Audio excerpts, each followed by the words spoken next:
A pair of rematches will headline UFC 304 coming up this weekend in Manchester, England, and we're here to break it all down. Hey, everybody, I'm TJ DeSantis. He is ravishing Ray Longo.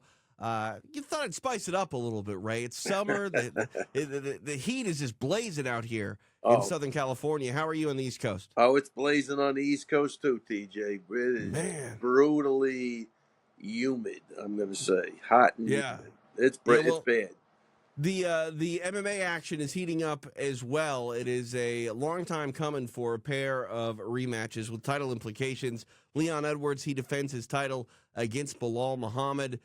Ray, I don't even really know what to think about this fight. You know, the first one, it was over in a controversial way. We've Yeah, seen Bilal continue to, improve, as has Leon. But I mean, that first meeting, a lot of people took the way that it shook out as sort of future information for this one. I mean, how much should we draw comparisons from that first meeting to the second one as far as it's going to go?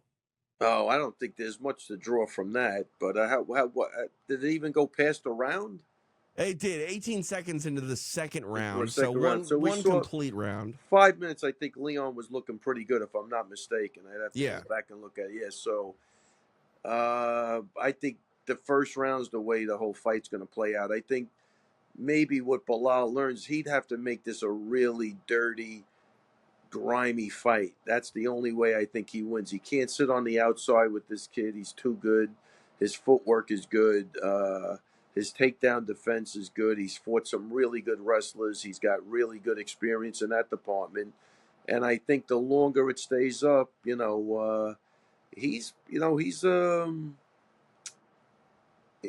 Leon Edwards is good. He might not go to kill you, but he can control the pace of that fight, and I think he gets it done. yeah. Looking at the odds, Bilal is a plus 210 underdog. And I'm with you. I do think if there's a path to victory for Muhammad, it's going to be one that's grindy Yeah, it and has to grimy, if be. you will. Yeah. And my question is, Ray, in England, can Bilal Muhammad sit back and, reliably believe that he can outpoint an Englishman? No, yeah, he's got a. Yeah, no, I don't think he can. I think he's got a lot going against him. I'm sure that's why part of the reason they had this fight in England was to even give Edwards just that little advantage. Because, even when you go over there, you got to get your diet right. Even though the PI is really good now, they bring the food and all of that stuff. But it is a change of environment, enough of a change that it could throw you. Um, yeah, I just think Leon he's pretty sharp. I just can't see it. I mean, like again, unless he really made it dirty from the beginning, and he's going to have to take a lot of shots to do that, or his cardio is going to have to be really off the charts to keep pushing a pace with the takedowns and not stopping until he gets what he wants. But I don't see it going like that. But I think that's the way he'd have to fight that fight. It's interesting when we look at Leon in that first Usman fight, right? Like he was seconds away from being beaten, and then he Right. comes back and he pulls off that win. He does it again against Usman, defends against Colby. Like these are stylistic matchups that technically I think once upon a time we would go, this is not a really great fight for Leon Edwards. Right. What is it, from your point of view as a trainer? What is it that Leon has done to sort of reverse the roles of being the guy that's not necessarily in the greatest matchup against these grapplers? I mean, look, as a trainer, I mean, the thing they should have done, because the striking is so good, is just work on your takedown defense so you could dictate where that fight goes. And I'm sure that's what he did. And if you meet Leon Edwards, he's just a sweetheart, nice guy, laid back, which I Yeah, think sometimes gets him in trouble because that's almost like what was happening in the first Usman fight. In his corner, if you remember, did a fantastic job by like just begging him, and he right. was able to pull it off. And then we go back to like the Teddy Atlas theory, or it's not his theory, but once you become the champion, you automatically get a little better. So you put that into the mix. He wins the next fight with Usman, and like you said, with Covington, and that's it. You know what I mean? I think it's he was in the once he got that victory, I think it opened up a whole new frame of mind for him, which is he's running on right now, and I just don't see. And I love Bilal, you know what I mean, Right. but I just don't see where he gets it done where those other guys couldn't get it done. That's kind of where I'm looking at it. Right. Well, here's the thing about Bilal Muhammad. If he's able to do it, he's going to have to do it in a way that is so dominant and Yeah. so decisive that there will be no doubt. My Yes. question is, if he does get it done, Ray, has Leon done enough to deserve a rematch? Would it be something where we see a quick turnaround where Leon, gets an opportunity? If it is a complete blowout, decisive decision, or even a stoppage by Bilal? I think he should get an immediate rematch. Yeah. Sometimes that's in the contracts too. I don't know if Right. the UFC's doing that, but I think they did it a couple of times. But I think that look, I'm a believer the champ should always get a rematch to get it, to get that back. You know what I Well, mean? it's, So especially one like Leon who had to do it against Usman, right? Like yeah, it wasn't like, I hate to say it, but if you are a long established champion, or if you have to go out there and prove that your title clinching performance wasn't a fluke, you should yeah. be return the same sort of favor. All right, without a doubt. I'm my experience though is that like even when O'Malley beat Aljo, there's no rematch. They didn't want Right. that. It's funny Yeah. because when Weidman beat Anderson Silva, I remember at the press conference they were asking him, what about a rematch? He goes, yeah, let's do it. Like he didn't give a shit. Like he just, if that's what you want, I'll take another payday. That's the way he Right. looked at it. But I don't think they wanted to take that chance with O'Malley, with Aljo. So who the hell knows? I mean, I will.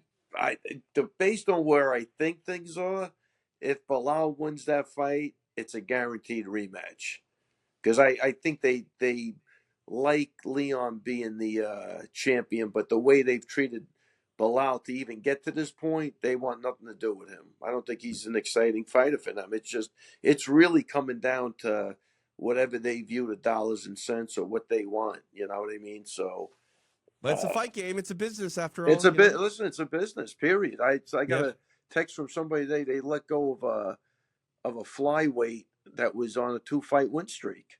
He was Wow. 5-2 in the UFC. I mean, things are just changing, man. So uh, they want to control the narrative as much as possible. That's 100% their right. They're risking everything with the way they run the business. And I would bet my life that if Bilal won that fight, Leon's getting an immediate rematch. And Yeah. if he loses, he'll probably never see a title shot again. I mean, we'll see. Bilal's definitely going to have to call upon his nickname and be the bully in Yeah, that fight. he's And got to bully him. Period. yeah, yeah, And he's got to 100%. bully him for 5 rounds. Yep. I mentioned it's a pair of rematches that headline this 304 card. And Ray, neither of them really feel like rematches. We mentioned the one round Right. that Bilal and Leon had. Well, our co-main event, interim heavyweight championship of the world on the line. Tom Aspinall, if you remember, fought Curtis Blades for like 15 seconds and And he blew his blew knee his out. yeah.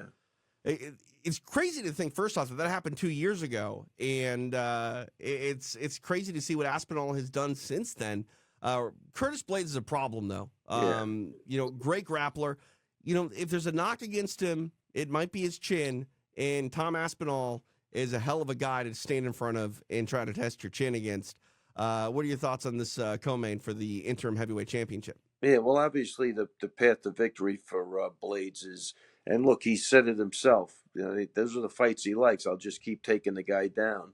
Um, does Aspinall's takedown defense hold up? He's definitely going to be the better guy standing up.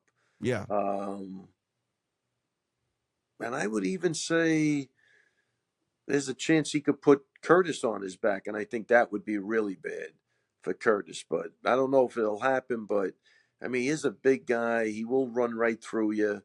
Uh, I don't know. I mean, I'm going to go with Aspinall because I think it's his time. He seems like he's in the right spot.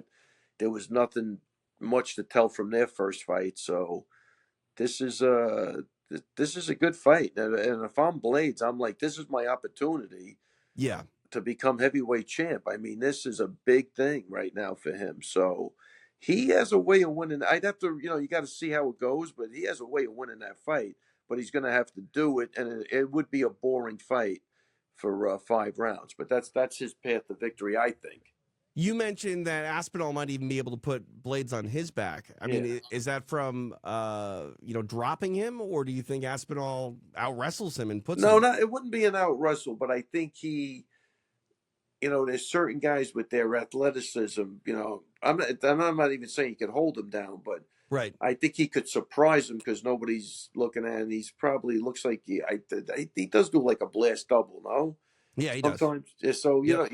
like again, he's a big guy, Yep. and sometimes it's not about he's not in a wrestling match he stands no chance at all. But Right. in an MMA fight, when you're thinking you're going to get hit, you could get put on your back easy. Yeah. The thing that is exciting about Aspinall is he's like a well-rounded mixed martial artist. Yes, Yeah, he has power in yeah, his yeah, hands, no doubt about it. But he's a good grappler as well. We'll see what happens. yeah. Is this a fight that goes deep, you think, or do you think Aspinall is? He's a big favorite. Do you think he gets in and out quick? I think it's an under 3 round fight. Okay. Yeah. I don't hate it. I mean, what are your thoughts on the line? Aspinall minus 375. Is he That's overvalued? I think it's a little big. I mean, I'm Yeah. like an Aspinall. What's Blades? Plus 295. I would take that. I Yeah, could I see him mean, making it a boring fight if he, sure. you know.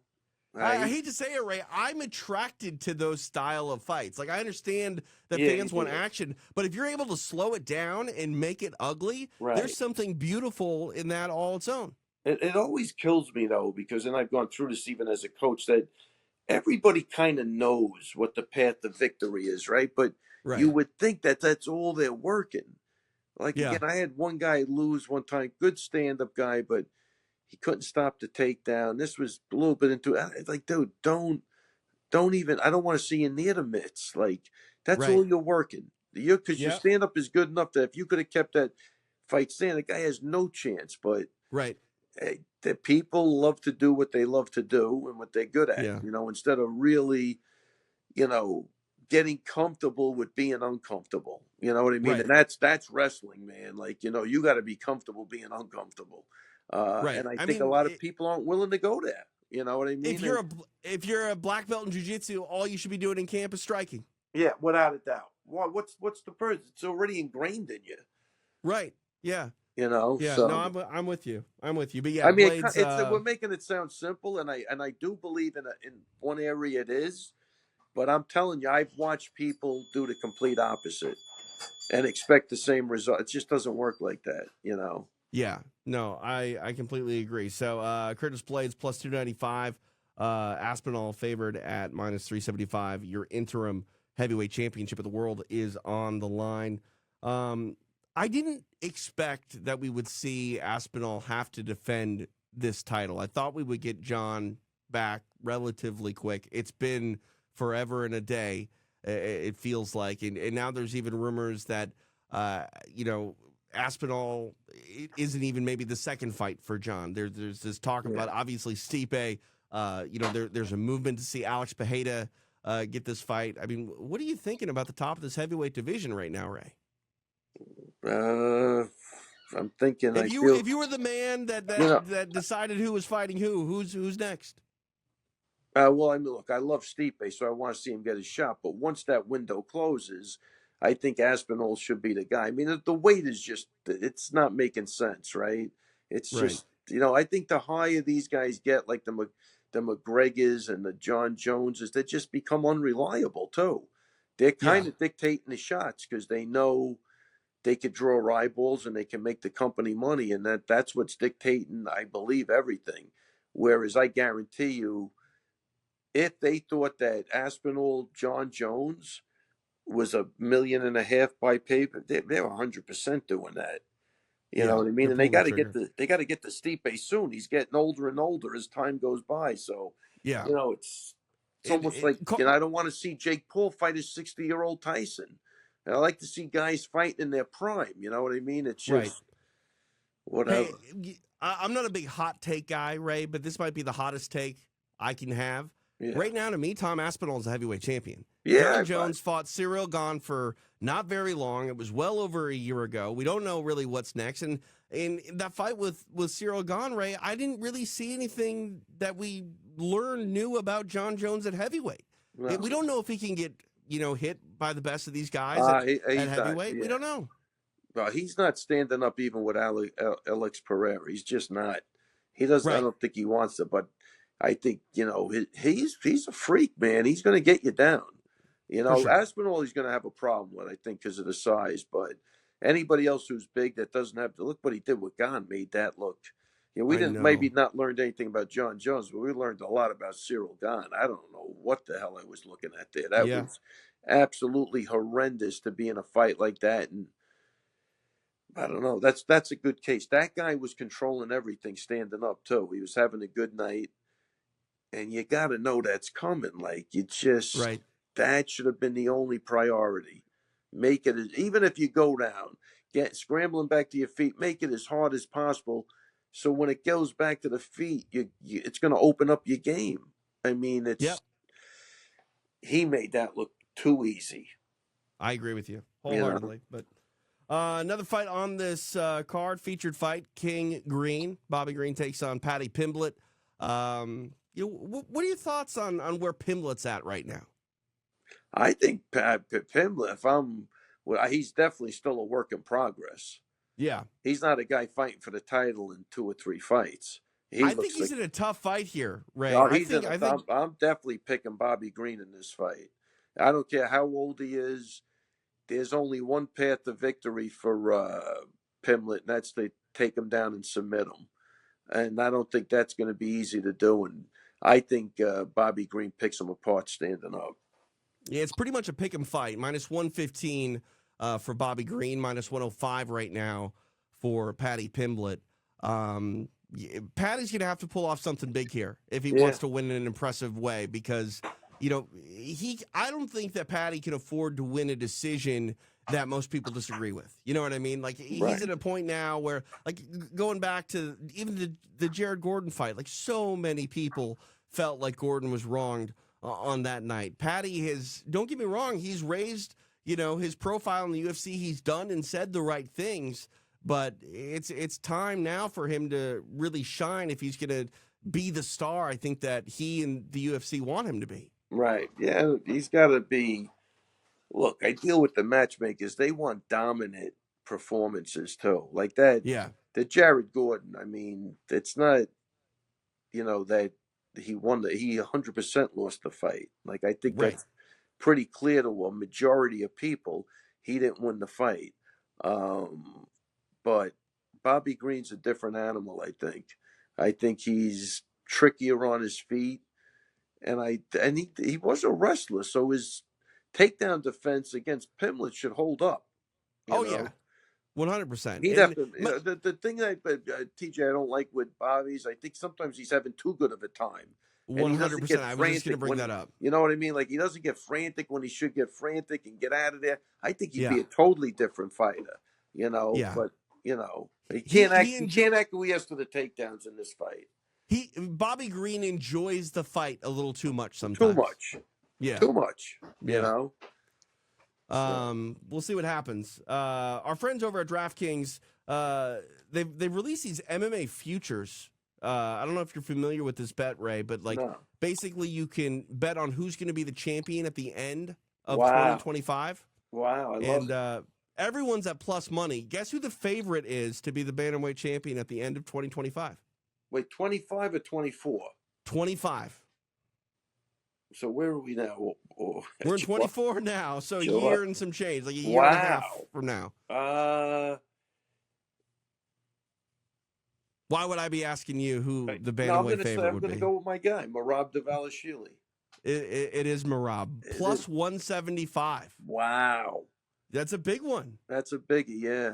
That's a big crazy. One. That's a biggie. Who? Anybody else in there for any other odds or? Yeah. So I got the odds for bantamweight, which is Merab at plus 175. O'Malley is plus 225. Looking at featherweight, Aljamain Sterling plus 900 to be the champion at the end of 2025. So I'll tell you what, Aljo's in a good spot right now, man. I mean, 9-1 odds against Aljo. I'll take those odds any day. I don't care what's going on. I'm telling you, TJ. I'm going to say he's a different. To me, he'll probably disagree with this, but he's a different person. He's got that was a big weight he was carrying around. He was still always getting hassled. He Yeah, just seems like he's in such a great spot right now, and he looks great in the gym. He's, yeah, the 35. If what I learned about Aljo too is like he doesn't know how to be a politician. He's telling you the truth. If he was having trouble making that, he really right. was having trouble making that. Uh, so I tell you what, I don't put nothing past Aljo. How cool would that be having two guys in two different weight classes at the same time? Hey, and also too, Ray, like we're talking the end of 2025. I mean, so much could happen Yeah, between so then and much could now. happen. We could have a trilogy in that time. Yeah, I'm gonna say so. If Marab beats O'Malley, he'd have to fight at least two times. Yeah. Very, very interesting. All right, Ray. Well, I'm going to let you go. I appreciate you breaking this down for me. Fun little pay-per-view from Manchester, England. I'm sure you'll be watching. I'm looking forward to it. Also, head over to DraftKings Sportsbook as it is the official sports betting partner of the UFC. Right now, new customers get $150 in bonus bets instantly with a $5 minimum deposit. Download the app, use the code FightPass, and claim your $150 in bonus bets right now.